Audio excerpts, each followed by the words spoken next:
Olá, Giro News, o seu giro pelas notícias da pecuária leiteira está começando e o assunto hoje é sobre reprodução. Nós recebemos a pergunta do Fábio. Ele quer saber qual seria a melhor pré-sincronização para as vacas leiteiras terem bons resultados na IATF. Quem esclarece é a Camila Moraes. Ela é professora e pesquisadora da FASU, Faculdades Associadas de Uberaba.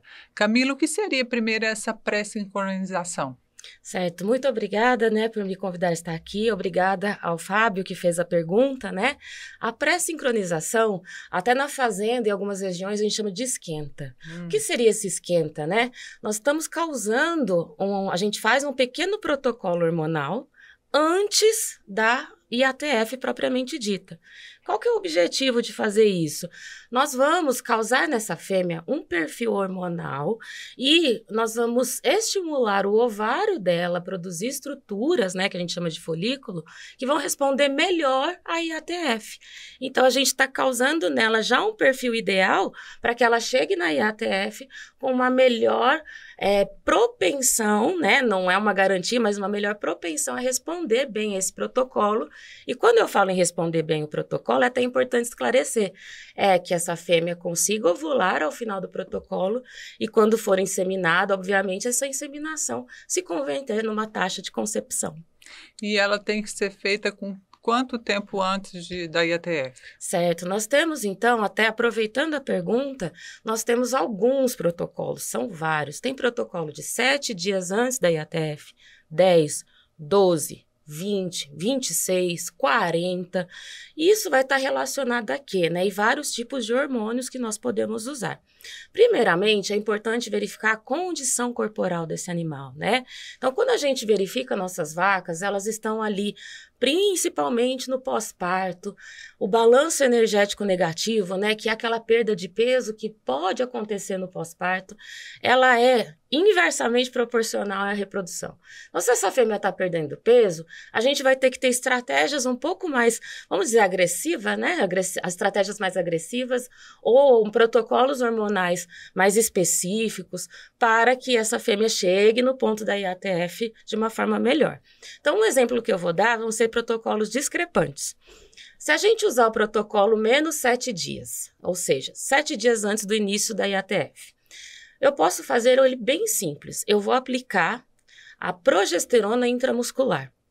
E aí tem diversas marcas no mercado. Então, essa aplicação da progesterona intramuscular, ela vai fazer com que essa fêmea tenha aí uma resposta que é importante o seguinte: se a sua fêmea, depois do parto, passou o período de espera voluntário, período que ela se recuperou depois do parto, e ela está com uma boa condição corporal, somente essa progesterona vai te dar uma boa resposta.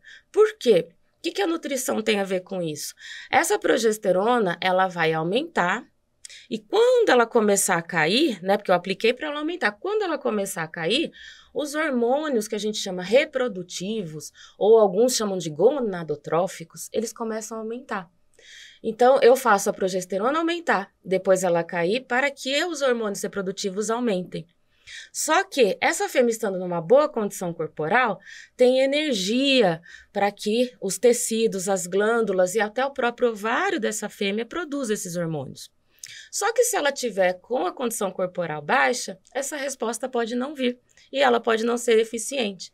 É aí que nós passamos para os outros protocolos mais longos, que são, por exemplo, 16 dias antes, 16 a 20 dias antes da inseminação, que eu vou fazer um outro protocolo, não é só um hormônio.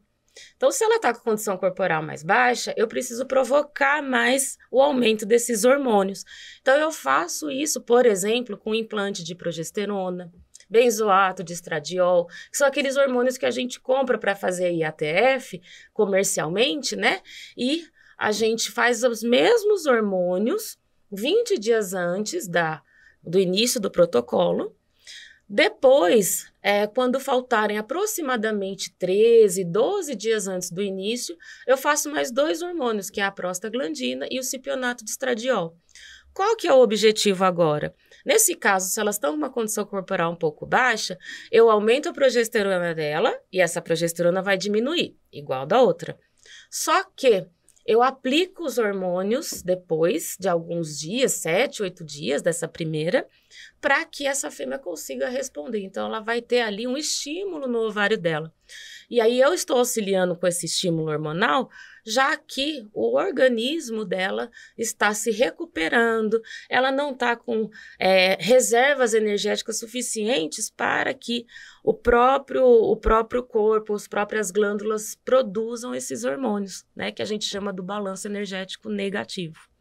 E outras coisas também, além da questão da nutrição, podem influenciar nesse bom resultado aí da pré-sincronização? Com certeza. A gente sempre fala de uma tríade muito importante, que é a nutrição. A nutrição, ela com a reprodução é um casamento sem divórcio. Ela acontece, a reprodução acontece. Ela falta, a reprodução falta. A sanidade, que é importantíssima, manter esse animal sadio em todos os aspectos, desde os protocolos sanitários, esse animal evitar processos, problemas metabólicos, problemas reprodutivos, e uma grande importância aqui no nosso Brasil, né, no nosso clima tropical, é a temperatura. O estresse térmico, ele é também um ponto de preocupação. O estresse térmico gera respostas reprodutivas e produtivas baixas, tá? E eu vejo esse ponto do estresse térmico algo para a gente cuidar bastante. Então, eu falo do estresse, mas vamos chamar o conforto térmico, independente do seu sistema de produção. É a pasto, é confinado, é semi-confinado, proporcionar áreas de sombreamento, água e alimento fresco para esse animal, temperatura a gente chama de termoneutralidade, né? Mesmo que esse animal, seu animal girolando tenha mais ou menos sangue taurino, ele tem a sua temperatura de termoneutralidade. E a gente pensa isso comparando a nós. Nós brasileiros passamos calor no Brasil. Então não quer dizer que um gado mais azeboado não passe calor também. Mas, obviamente, ele é menos exigente. E o estresse térmico, como é que ele vai agir? Quando a gente entra em estresse, nós seres humanos, assim como os animais, aumenta um hormônio que se chama cortisol. Ele é um dos fatores, tá? Tem vários fatores, mas ele é um fator muito importante e impactante. Porque quando o cortisol aumenta, ele pode aumentar o hormônio chamado prostaglandina. Esse é o hormônio que pode causar a absorção ou morte embrionária ou aborto. Então, uma das primeiras causas e uma preocupação que a gente conversa muito sobre o estresse térmico é o aumento do cortisol, que gera, então, essa probabilidade da fêmea perder a gestação. E a gente sabe que é um desafio no pós-parto, né? A gente ter esse período de serviço mais curto, essa fêmea reconceber mais cedo, já é um desafio. Então, se a gente não cuidar desse momento em que a gente conseguiu a concepção, com as temperaturas de termoneutralidade, com a disponibilidade de água e alimento de qualidade para esse animal, a gente pode perder essa gestação. Fora que também é muito mais difícil a gente conseguir essa fêmea emprenhar se ela está em estresse térmico, porque os seus hormônios, chamados ali os gonadotróficos ou reprodutivos, ficam em taxas mais baixas. Esse animal perde peso, um animal em estresse térmico, ele perde peso e condição corporal de uma forma muito evidente. A gente consegue observar a discrepância entre esses animais no rebanho. E com a perda de peso, a gente vai pensar assim, a reprodução sendo um casamento com a nutrição, a perda de peso, a primeira resposta que nós temos fisiológica é a queda nos hormônios reprodutivos. Então, ela também tem mais dificuldade de emprenhar. E se ela emprenhar, ela tem mais chances de abortar. Então, é altamente preocupante para a reprodução quando se trata do estresse térmico. Então, a gente aconselha sempre tentar, dentro do seu sistema, do seu custo, a gente consegue aí proporcionar algumas estratégias de conforto térmico para os animais. Então, como essa questão do resultado da IATF é multifatorial, mas vocês têm uma taxa média aí no Brasil que trabalha que seria aceitável de índice de prenhez? Sim, a gente fala, né, na primeira IATF, a gente sempre fala na primeira IATF porque tem uma população que vai responder logo, né, e essa população, a nossa chamada cabeceira. Na primeira IATF, uma taxa média no Brasil seria de 50%. E essa taxa de 50%, hoje nós conseguimos fazendas que na primeira já atingem 60%, 65%, o que é muito bom. Nas demais IATFs, essa taxa vai diminuindo, por um motivo que a gente vai ter menos animais, né? Cada vez animais vão empreendendo, vão ter menos animais em manejo reprodutivo, e esses animais que estão demorando mais para entrar no manejo são aqueles que geralmente têm mesmo já um histórico de problemas ou são animais de maior desafio reprodutivo. Então, a primeira IATF em torno dos 50%, ou melhor ainda, acima disso, já é uma boa resposta.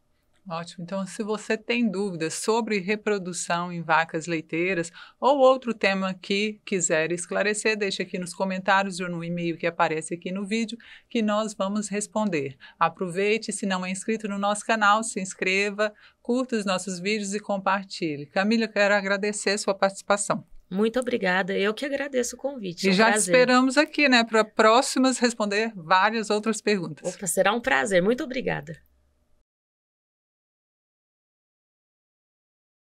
A primeira Expo Rochedo, no Mato Grosso do Sul, terminou com chave de ouro. Além de um grande número de animais em pista, o evento ainda teve palestras sobre o melhoramento genético da raça Girolando e sobre as perspectivas para a pecuária leiteira. O diretor Marcelo Real representou a Girolando no evento. E em Bambuí, aconteceu o 9º Dia do Leite. Por lá, os estudantes puderam participar de um mini curso sobre avaliação morfológica da raça Girolando, que foi ministrado pela técnica do Programa de Melhoramento Genético da raça Girolando, Mariana Moreno.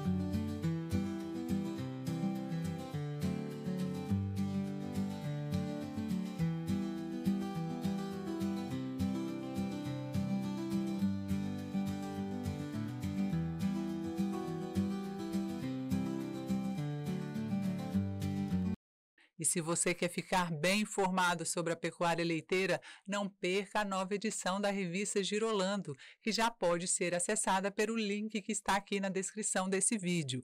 Lá você vai conferir a matéria de capa sobre o conforto térmico e como isso tem ajudado as propriedades a aumentar a produtividade. E ainda tem muito mais informações. Você confere tudo no site da Girolando, www.girolando.com.br.